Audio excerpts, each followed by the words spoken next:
Waya jema'una dan berkumpul mereka, kulluhum ya semua mereka tersebut, indana di hadapan kami, lil hisabi untuk hisab, ya, untuk dihitung amal perbuatannya. Nah ini nih baru alam akhirat, ya. Ini akidah kita Ahlussunnah wal Jamaah. Makanya kalau saudara kita bilang, wah percuma kamu sodako, hadiah pahala nggak bakal nyampe, pasti nyampe. Orang masih di dunia.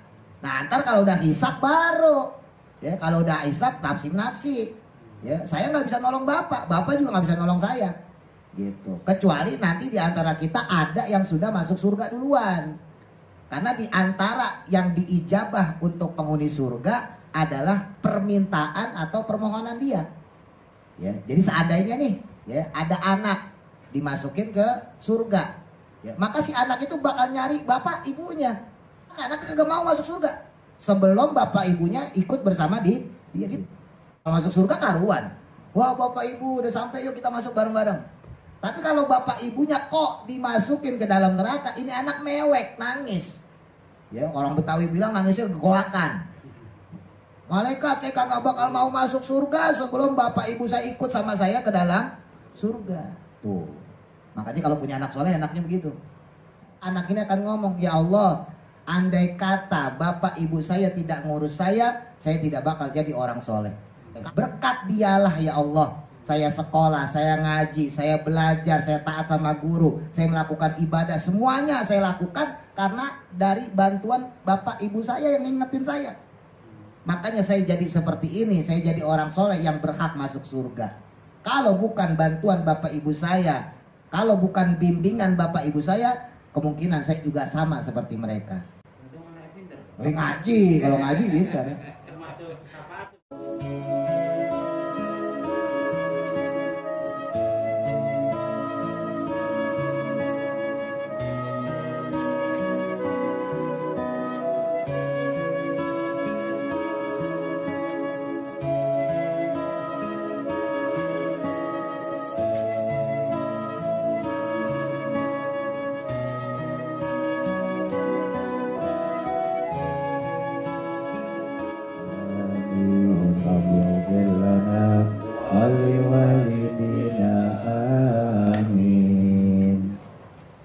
Kita baca dulu surah Yasinnya ayat 52. Saya baca dulu, perhatikan panjang pendeknya. A'udzu billahi minasy syaithanir rajim. Naik nafas 1 2 3. A'udzu billahi minasy syaitonir rajim. Qalu qanya matabi'i, lu-nya juga sama. Ya nyamat asli. Wailana sama matabi'i 2 harokat semua. Mam iklab, nun mati ketemu ba. Mam ba'atha, sa-nya ujung lidah keluarin, tempelin ke gigi atas. Sa sama za, ya. 2 huruf yang boleh keluar dari gigi, cuman za sama ta, ya. Ba'athana mim, masukin idgham biguna. Mim mau, ro-nya tebel karena jatuh setelah fathah. Mau qadina, nah itu kan ada sakdah tuh yang kemarin, ya. Sakdah berhenti tanpa napas, ya. Mim marqadina hadama, gitu ya, berhenti tapi tanpa napas. Nanti berhentinya di Rahman aja karena saya yakin pasti nggak kuat, ya, jangan ditabrak. Perhatikan, saya ulang. Qalu ya wailana man ba'athana min mawqadina adama wa'adan rahman. Ya, tarik nafas 1 2 3. Qalu ya wailana man ba'athana min mawqadina adama wa'adan rahman. Rahman 1 satu kata, ya nggak boleh dari ar-Rahman mundur, wa'ada, atau yang lebih bagus dari hada, dari kata penghubung, ya hada, hadihi itu kata penghubung. Hada hanya panjang dua sama, dadnya juga mat asli mat tabi'i, ma sama dua, wa'ada roh hanya tipisin, jangan rohman, rohman, rahmanu wasod, sodnya monyongin, ya ada taswir, ada suara siul dikit, wasodaqal mur, rohnya tebelin, tebelnya monyong ya, mursa, sinnya tipis, ujung lidah taruh bawah antara gigi sama gusi bawah, mursa ya, sinnya hijaiyah lebih tipis. Kalau S-nya kita, S Indonesia itu condong ke atas. Tapi kalau sin, huruf hijaiyah taruhnya di bawah antara gusi sama gigi bawah. Wal mursasa, wal mursalin, nasta'in, mustaqim. Ya, saya ulang. Hadza ma wa'ada rahmanu wa sadaqal mursalun. Naik apa? 1, 2, 3. Hadza ma wa'ada rahmanu wa sadaqal mursalun. Ikhfa, nun mati ketemu kaf, ikhfanya abad. Ikhfa artinya samar, abad artinya jauh. Jadi samarnya jauh mendekati eng. Nah, jadi nggak semua ikhfa itu eng. Ya, khusus qaf sama kaf, ikhfanya abad, condong ke eng. Kanat illa, yang udah bisa hamas tanya kasih hamas. Nat, kanat illa soy-soynya kayak tadi monyongin, ada taswir ya, ada suara seperti siul bulung. Illa soyhatau, masukin idgham diguna, soyhatau wahidatan. Nah ini ikhfa ausat, ikhfa artinya samar, ausat tengah-tengah, jadi bacanya antara en sama eng. Jadi ikhfa itu ada 4 ya, ada ikhfa biasa, ada ikhfa akrob ya, condongnya ke en, hurufnya ta, to, da, anta. Nah itu kalau ketemu to, anto. Nah kalau ketemu da, anda. Jadi condongnya ke en, enggak eng ya. Tapi ada ikhfa yang abad, yang tadi tuh ya, ingkanat. Nah, atau kalau ketemu kof, ingko ya, hurufnya cuma kof sama kaf.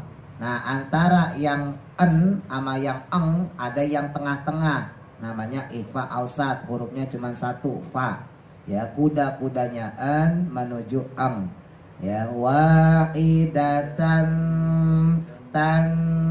Jadi kuda-kudanya en menuju eng, tapi jangan sampai eng, nanti kalau eng jadi kayak ikhfa abad ya.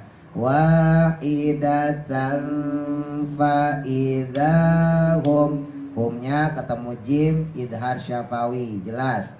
Hum jami'ul, masukin idgham bila guna, jami'ul ladaina muh, hanya tipisin, muh bo, bo-nya gembungin, bo bukan do. Kalau do dal, makdu dal tuh. Kalau bo pipinya gembung, bibirnya monyong, bo muh bo. Walau bo ghairil magdu, bukan magdu, itu dal, magdu bo ghairil magdu, walau bo muhborun. Saya ulang, kita berhentiin di wahidah aja, takut nggak kuat. In kanat illa sayhatan wahidah. Tarik nafas, 1, 2, 3. In kanat illa sayhatan wahidah. Nah itu kan wahidatan, karena tak marbuto diwakofin jadi ha ya, makanya wahidah. Tapi ntar kalau dibaca wasol, dibaca sambung, wahidatan faidahum ya. Wahidatan 1 kata, mundur dari sayhatan, tapi kurang bagus. yang bagus dari kata penghubung illa. Ya, supaya kita tahu mana itu kata penghubung, lihat aja hurufnya. Ya, buat yang awam, kalau yang udah jago mah bisa bedain. Ya, kalau yang awam lihat aja hurufnya. Kalau 1 atau 2 huruf berarti itu kata penghubung. Ya, tapi ntar ada juga yang 3 huruf kata penghubung. Lah itu illa kok ada 3 kan? Hamzah, i-nya, lam alif, lam sama alif. Nah bukannya 3 ya, alif nggak dianggap. Jadi yang dianggap hamzah sama lam illa. Walaupun lam alif ada alifnya, tapi alifnya nggak dianggap ya. Karena ingat, alif tidak menerima harokat. Kalau hamzah menerima harokat. Makanya kayak lafat illa, i-nya itu bukan alif tapi hamzah. Ya kalau masih bingung, loh itu kan alif bentuknya. Iya, tapi kalau alif itu tidak berharokat. Jadi kalau berharokat itu bukan alif sebetulnya, hamzah. Yang nggak berharokat baru alif ya. Kalau la-nya itu baru alif karena dia tidak berharokat ya. Mundurnya dari illa. Illa sa'i'atan wa'idatan fa idza jami'un ladaina. Baik apa? 1, 2, 3. Illa sa'i'atan wa'idatan fa idza jami'un ladaina. Ladaina 1 kata, mundur jami'un. Jami'un ladaina muhbarun. Baik apa? 1, 2, 3. Jami'un ladaina muhbarun. Baik, diulang. Baik apa? 1, 2, 3. A'udzu billahi minasy syaitonir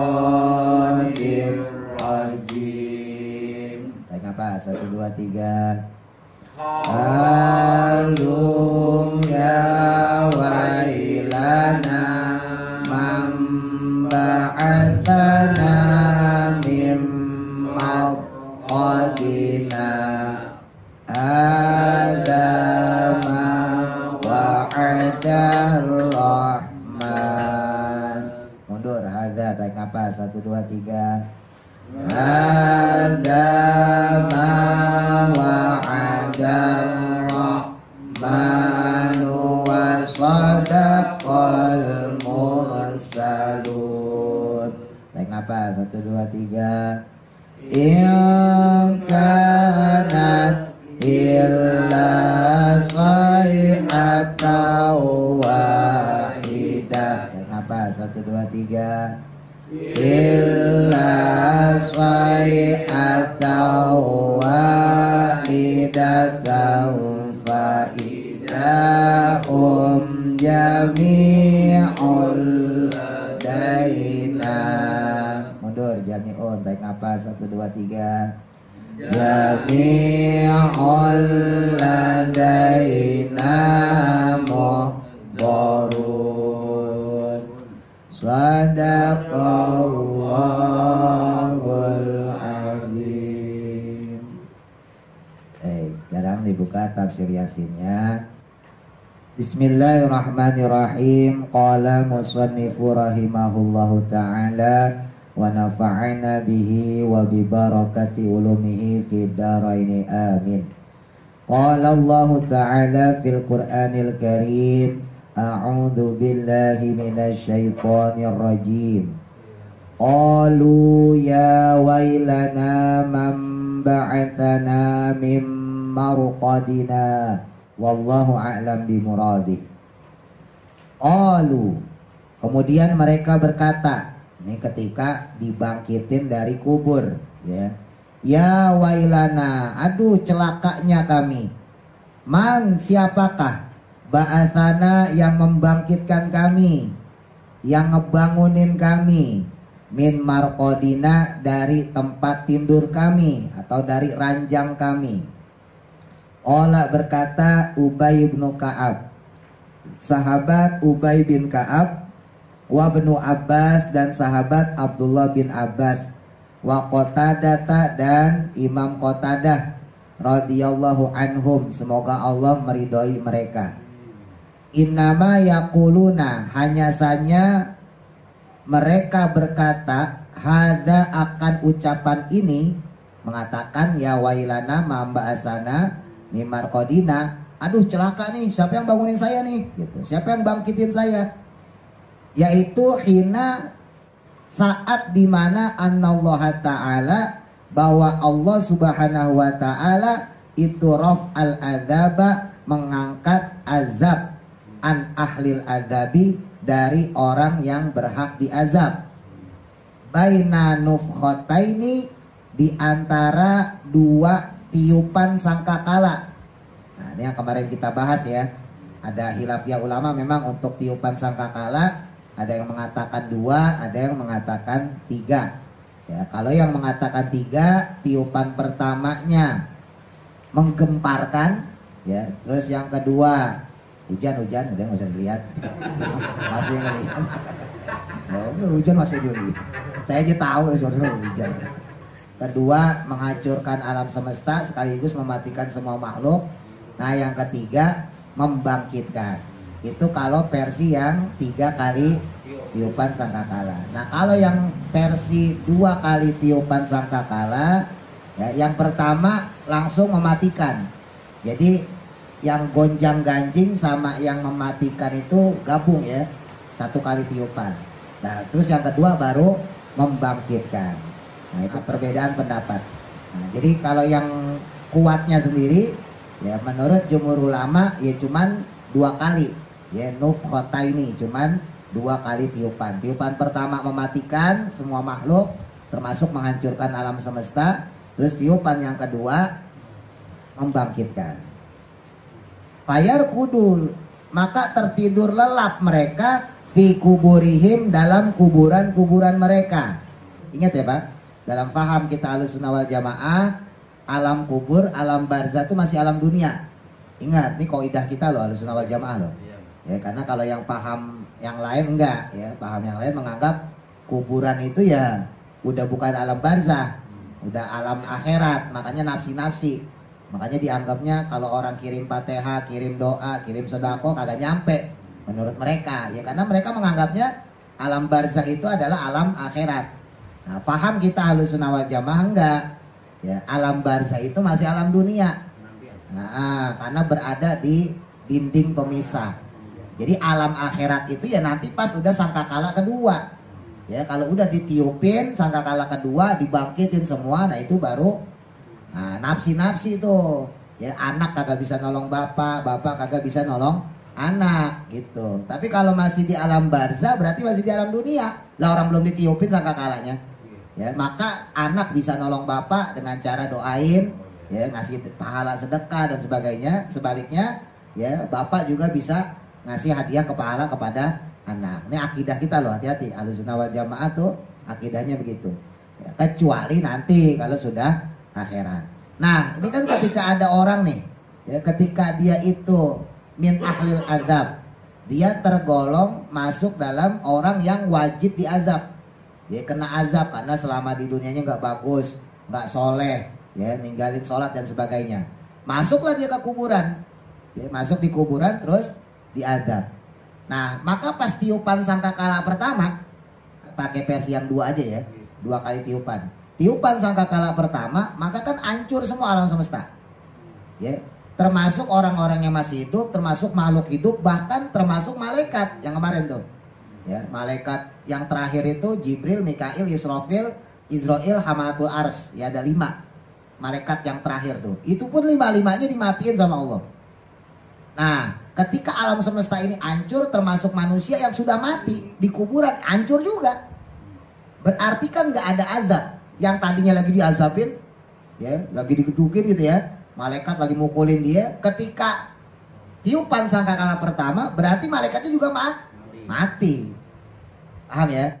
Ya kan dia terbebas nih dari azab, terbebas dari siksa. Nah, maka pas tiupan sangkakala kedua, pas dibangkitin, loh, baru dia ngomong, ya wailana mamba asana mimar kodina. Siapa yang bangunin saya dari tidur saya ini, dari terbebasnya saya siksaan kemarin? Karena dia tahu, saya kalau dibangkitin pasti disiksa lagi. Paham maksudnya ya? Nah, ini versi yang pertama, nanti ada beberapa penafsiran lain. Fa'idha bu'isu, maka ketika bangkit mereka, ba'dan nufkhatil akhirati, setelah tiupan akhirat, wa ayanu, dan melihat mereka al kiamat, akan kiamat, da'au, maka mereka mengatakan atau berseru bil waili, dengan lafaz al wail.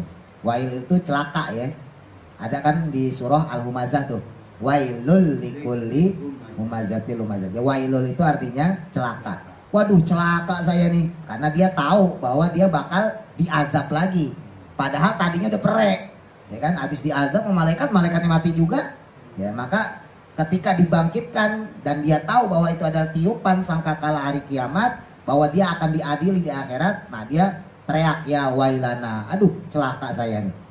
Waqala, berkata ahlul ma'ani, ulama-ulama ahli makna atau ahli bahasa, innal kufar, sesungguhnya orang-orang kafir, idza ayanu, ketika mereka melihat fi jahannama, kepada atau di dalam neraka jahanam, anwa al azabi, akan berbagai macam azab.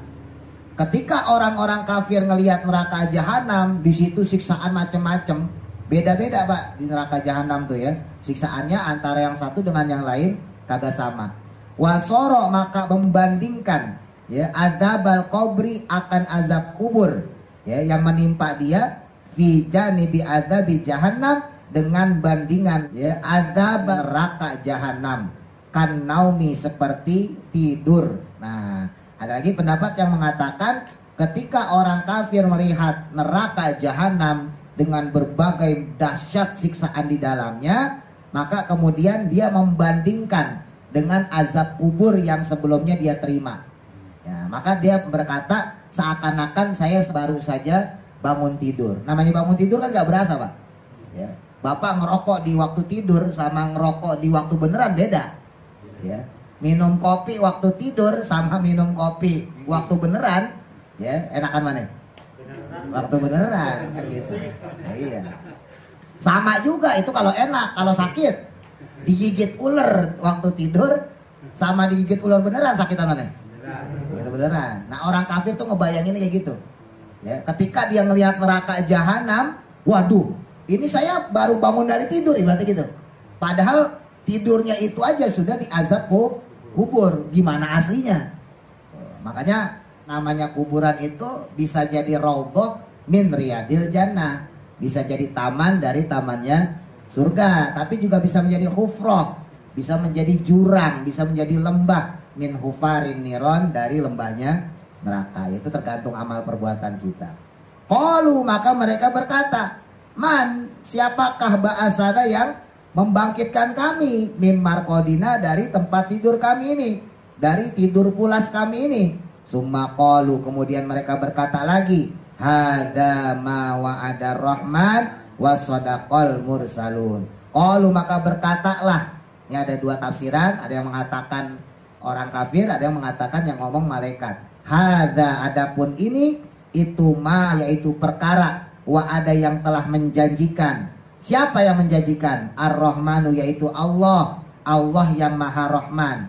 Allah lah yang telah menjanjikan kejadian ini. Wasodako, dan sungguh benarlah al-mursaluna, para utusan. Maksudnya para rasul ya. Fi kalamihim, dalam ucapan-ucapan mereka. Wahum, adapun mereka itu mukirruna, yaitu berikrar. Walam yanfa'uhum, namun tidaklah bermanfaat bagi mereka al-iqraru, ikrar-ikrar mereka itu. Jadi maksudnya ada orang yang setelah melihat kejadian kayak gitu baru dia ngomong, hadza ma wa'ada rahman wa sadaqal mursalun. Wah, berarti Allah bener nih, sekarang kiamat. Oh, berarti bener nih para utusan. Oh, berarti bener nih ustadz. Oh, berarti bener nih ulama gitu. Dia baru ngomong tuh ketika terjadi kiamat itu, ketika melihat azab yang siap menimpa dia. Tapi ya udah gak bermanfaat ngomong kayak gitu. Ngomongnya pas hari kiamat ya, ngomongnya pas di akhirat. Nah, makanya kalau mau nyesel sekarang, mumpung jauh-jauh hari, nyesel sekarang deh ya. Gak apa-apa dikatain sama orang, oh so alim lo masuk musola sekarang, gak, biarin aja udah ya, daripada nyeselnya nanti di akhirat. Nah, ini makanya disebutin Ketika orang itu berkata seperti itu, ya nggak ada manfaat bagi mereka ikrarnya tersebut. Wakilah dan dikatakan pendapat lain, qalat yang berkata yaitu al malaikatu para malaikat. Ya, hada ma wa'ada rahman ila akhirih. Ya, jadi ada dua pendapat. Ada yang ulama yang mengatakan qaul tersebut adalah orang-orang yang dia akan disiksa. Ada pendapat kedua yang mengatakan adalah para malaikat. In kanat illa say'atan wahidatan fa idahum jami'un ladaina muhdarun. In kanat, ya, tidaklah ada ya hal tersebut illa sayhatan kecuali seruan atau teriakan atau tiupan ya sangkakala wahidatan yang satu kali. Jadi tidaklah ketika ditiupkan satu kali ya tiupan sangkakala faidahum maka seketika itu juga mereka jami'un semuanya ladaina dihadapkan kepada kami muhdoruna dengan cara dihadirkan. Ya, jadi ketika tiupan yang kedua tersebutlah maka semua makhluk khususnya manusia nih kita ya dan bangsa jin karena terkena hitop untuk melaksanakan perintah Allah dihadirkan ya di hadapan Allah.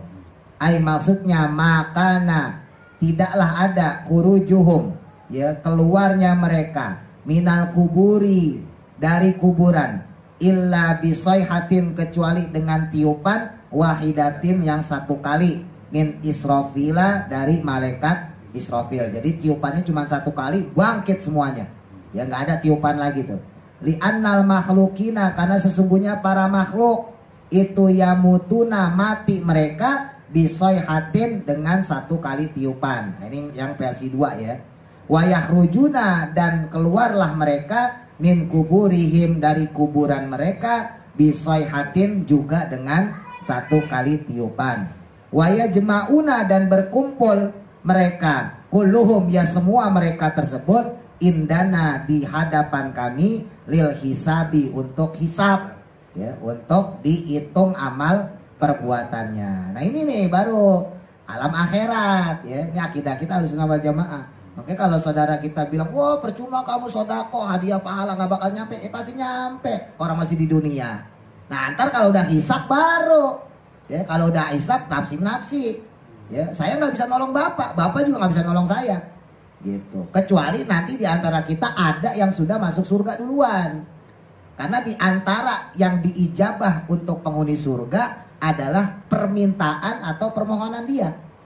Ya, jadi seandainya nih, ya ada anak dimasukin ke surga, ya, maka si anak itu bakal nyari bapak ibunya. Ya, bapak ibu saya mana malaikat? Wah bapak ibu kamu masih di sidang tuh. Ditontonin sama anak kagak mau masuk surga. Sebelum bapak ibunya ikut bersama dia ditontonin, dihisap, dilihat, ditungguin. Ya. Kalau masuk surga karuan. Wah bapak ibu udah sampai yuk kita masuk bareng-bareng. Tapi kalau bapak ibunya kok dimasukin ke dalam neraka, ini anak mewek, nangis. Ya, orang Betawi bilang nangisnya gegoakan. Malaikat saya kagak bakal mau masuk surga sebelum bapak ibu saya ikut sama saya ke dalam surga. Tuh. Makanya kalau punya anak soleh anaknya begitu. Nah, kan permintaan atau permohonan ahli surga, penghuni surga wajib gak diturutin? Wajib Pak. Nah itu enaknya jadi penghuni surga. Bapak ntar di surga misalnya mau apa gitu ya, mau makan, mereka makan satu, udah berat langsung jalan. Ada itu makanan, mau minum apa yang enak-enak, ada semua. Karena permintaan permohonan penghuni surga itu wajib dihadirkan sama malaikat. Nah makanya ketika si anak ini tahu bapak ibunya kok digiring ke neraka, maka dia akan berteriak. Ya, dia ngebrontak, malaikat saya nggak mau masuk surga sebelum bapak ibu saya ikut bersama saya ke dalam surga. Lah malaikat repot mau masukin ke surga orang ini ahli neraka, ya kan? Mau dimasukin ke neraka tapi permohonan ahli surga harus diturutin. Nah, bingung kan? Makanya akan jadi manusia, jadi malaikat tuh pusing juga dia. Akhirnya malaikat ngadep ke Allah, ya Allah gimana ini? Ini orang ahli neraka, harusnya bapak ibunya saya masukin ke neraka ya Allah. Tapi anaknya ini anak soleh. Terus dia minta bapak ibunya ikut bersama dia ke dalam surga. Kata Allah panggil tuh anak. Panggil tuh Pak, dihadapin tuh anak. Nah ini yang disebut ladaina muhdharun, dihadirkan. Disidang langsung sama Allah. Langsung ditanya, wahai anak, kenapa kamu pengen bapak ibumu masuk surga bersama kamu? Kan kamu tahu kelakuan bapak ibumu. Kamu sholat, bapak ibumu kagak sholat. Kamu puasa, bapak ibumu kagak puasa. Kamu zakat, pergi haji dan seterusnya. Bapak ibumu gak pernah ibadah. Ibadahnya bolong-bolong. Dan doa dipanjang banget. Bapakmu ini susah ibadahnya. Kok dia mau masuk surga bersama kamu? Saya nggak mau. Nah, si anak ini dengan dalilnya, anak ini akan ngomong, ya Allah, andai kata bapak ibu saya tidak ngurus saya tidak bakal jadi orang soleh.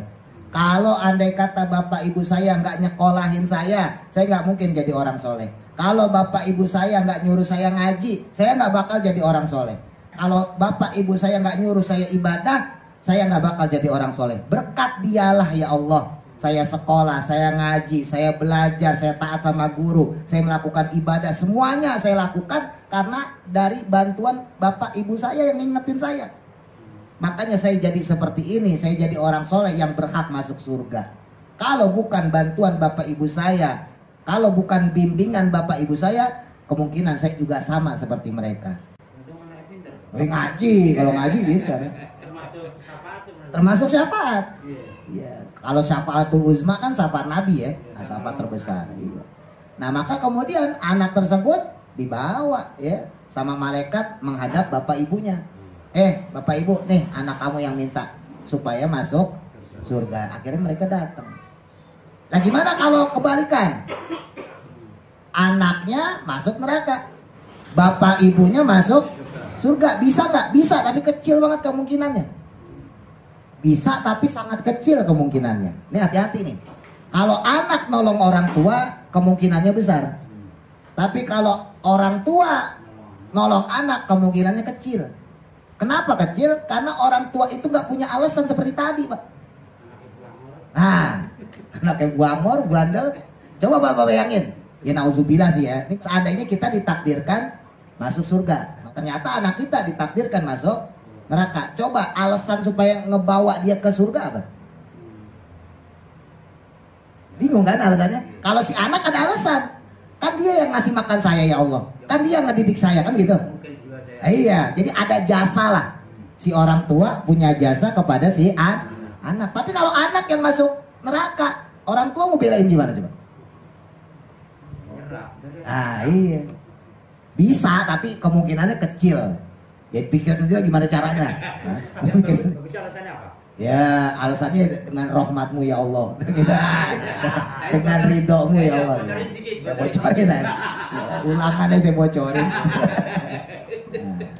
Ya bisanya begitu paling. Ya Allah dengan rahmatmu, dengan ridhomu ya Allah.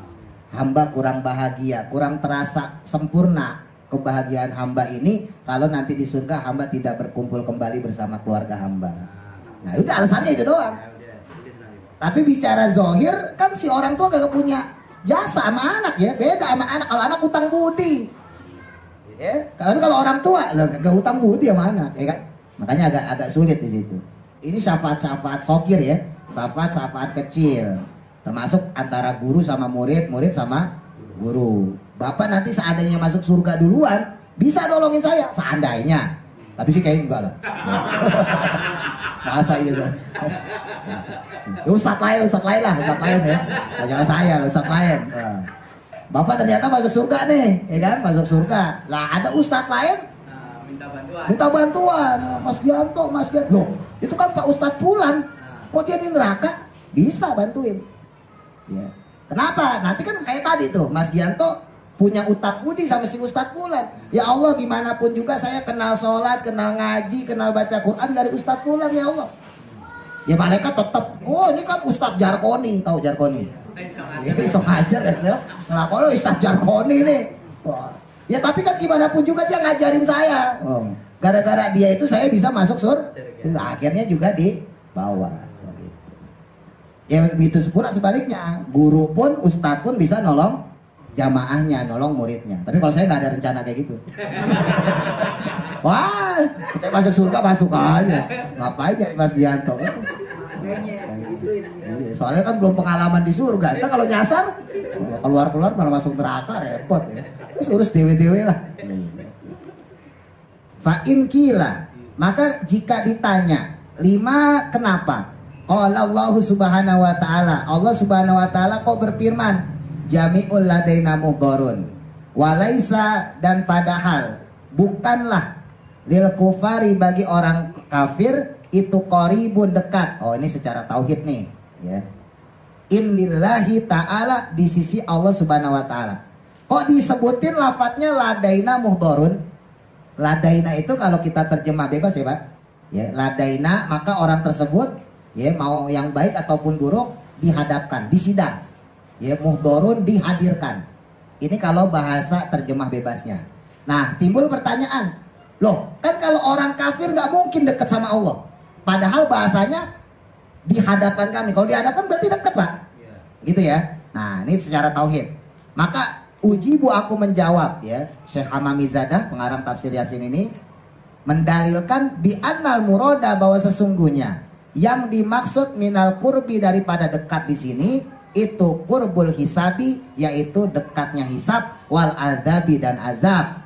La kurbul karomati, bukan dekatnya karomah atau kemuliaan, wal ihsani, dan juga dekatnya kebaikan. Nah, jadi kalau ada orang kafir kok dideketin ke Allah, itu bukan dekat dalam artian dapat rahmat, bukan dekat karena dapat karomah, tapi dekatnya siksa Allah kepada dia. Kan nggak mungkin Allah yang maha suci dekat sama orang kafir yang selama hidupnya durhaka sama dia, kan gitu kan ya. Nah, maka diberikanlah penafsiran di sini supaya nggak gagal paham. Dekatnya di sini maksudnya adalah dekatnya azab kepada si orang tersebut.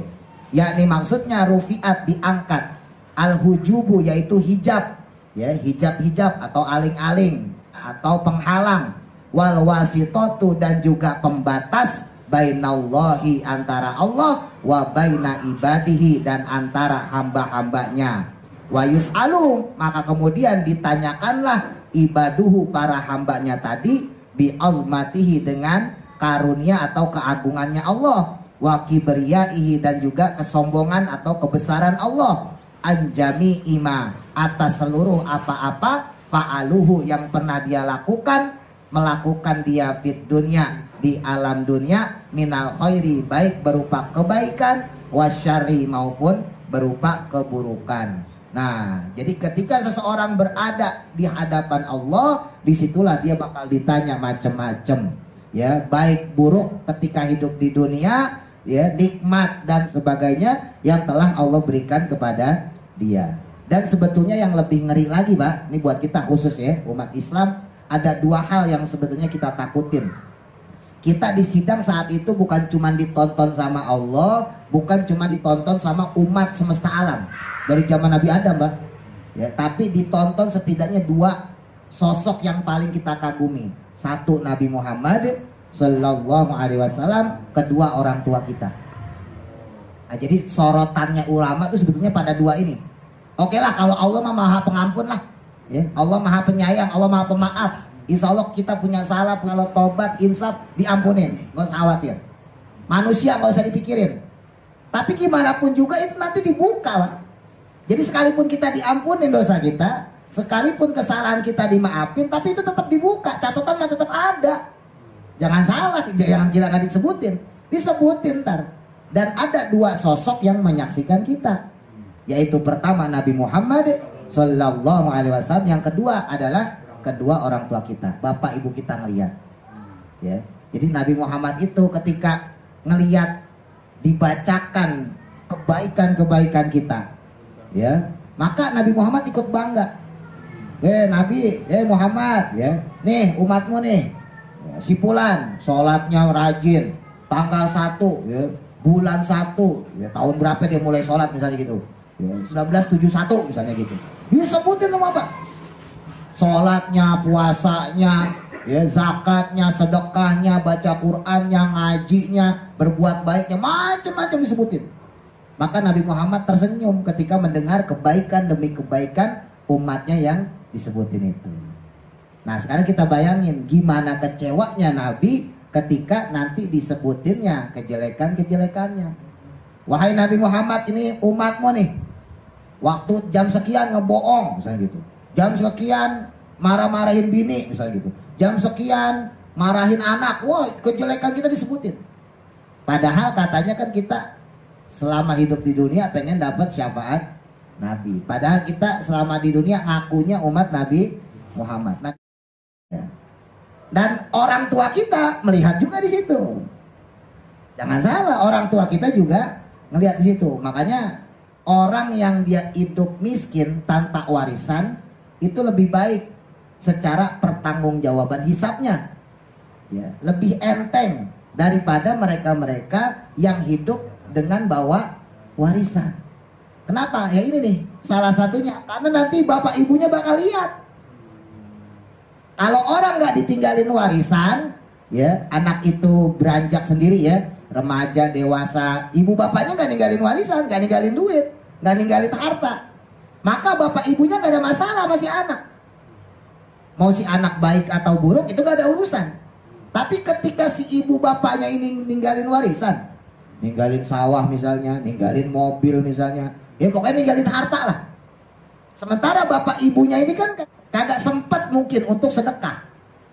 Bapak ibunya ini keburu meninggal. Padahal sawahnya masih banyak, tanahnya masih lega. Ini semua arwah Pak ya.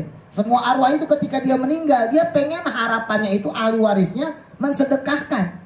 Semua arwah itu sekalipun dia orang kafir, dia pengen ahli warisnya, anak turunnya itu mensedekahkan harta yang dia miliki, yang dia wariskan kepada anak cucunya. Saking udah, apa kalau bahasa kita, kecewanya ketika di alam kubur. Di alam kubur itu, kelak orang itu bakal kecewa semua, sekalipun yang beramal soleh. Apalagi yang kurang amal, apalagi yang tidak ada amalnya. Jadi mereka-mereka yang kurang amal, ya, mereka ini akan bilang, aduh, coba aja dulu sawah saya sedekain misal gitu ya. Coba aja tanah saya infakin sedekain. Nyesel mereka itu. Nah, mereka kemudian berharap, mudah-mudahan ya Allah, anak cucu saya, anak turun saya yang saya kirimin tuh warisan, yang saya sisain tuh warisan, yang saya tinggalin tuh warisan, mau sedikit berbagi kepada saya. Entah itu lewat sedekah yang dihadiahkan kepada saya, entah itu lewat infak sodako yang dihadiahkan kepada saya. Jadi orang yang meninggal itu masih ngarep, jangan salah. Iya. Nah, ini nanti akan terjadi pas hari kiamat, diadilin Pak. Si anak ini ditinggalin berbagai harta warisan. Lah bapak ibunya ngelihat, ternyata harta bendanya dibuat poya-poya, dihabisin kagak karuan, dipakai senang-senang. Gimana perasaan bapak ibunya kira-kira? Nangis. Nangis lah, lele gitu kan. Dok, kamu saya tinggalin harta sekian, harapan ibu mah, harapan bapak mah kamu jadi orang bener. Ibu bapak dulu meninggal belum sempet pergi haji, kamu tak tinggalin harta supaya kamu bisa berangkat haji, kok malah dipakai poya-poya. Banyak, bukan ada lagi. Makanya sebetulnya ulama-ulama itu nggak wanti-wanti kalau bahasa kita, hati-hati ya. Orang ditinggalin ilmu itu awet Pak, tapi kalau ditinggalin harta habis. Kebanyakan orang yang ditinggalin harta itu ya habis perlahan-lahan. Kecuali ya bapak ibunya ninggalin ilmu juga, insya Allah hartanya berkembang gitu. Tapi ya memang roda kehidupan kan berputar ya. Ada kalanya tetangga kita di bawah, ya kitanya lagi di atas. Suatu saat nanti dibalik sama Allah, ya kita lagi di bawah, tetangga kita di atas. Nah itu manfaatin, maksudnya mumpung lagi di atas manfaatin. Jangan udah nyusruk ke bawah baru deh ya kan. Walaupun kagak salah, tetap bagus. Ya, cuman kalau bicara secara akhirat yang nanti bakal mempermalukan kita dalam tanda kutip sekali lagi ya, itu nanti adalah bagaimana ketika kita berada di hadapan Nabi Muhammad dan juga berhadapan dengan bapak ibu kita. Walaupun sekali lagi ya, Allah mah maafin Pak, orang kita udah dijamin ahli surga nih, misalnya gitu ya, si fulan nih ahli surga nih. Tapi kan tetap namanya hisab harus dilalui, harus dibacain kesalahan dia, dosa dia. Walaupun lagi-lagi nanti tetap divonisnya masuk surga. Wah kamu ternyata pas ditimbang banyakan amal baiknya udah masuk surga, kan amal buruknya kalah. Orang udah tobat, udah insaf, nggak ada masalah. Tapi kan ini dibacain masalahnya nih. Ya, makanya dalam kitab Mawaizul Usfuriyah ada seorang perempuan ngadu pada Nabi.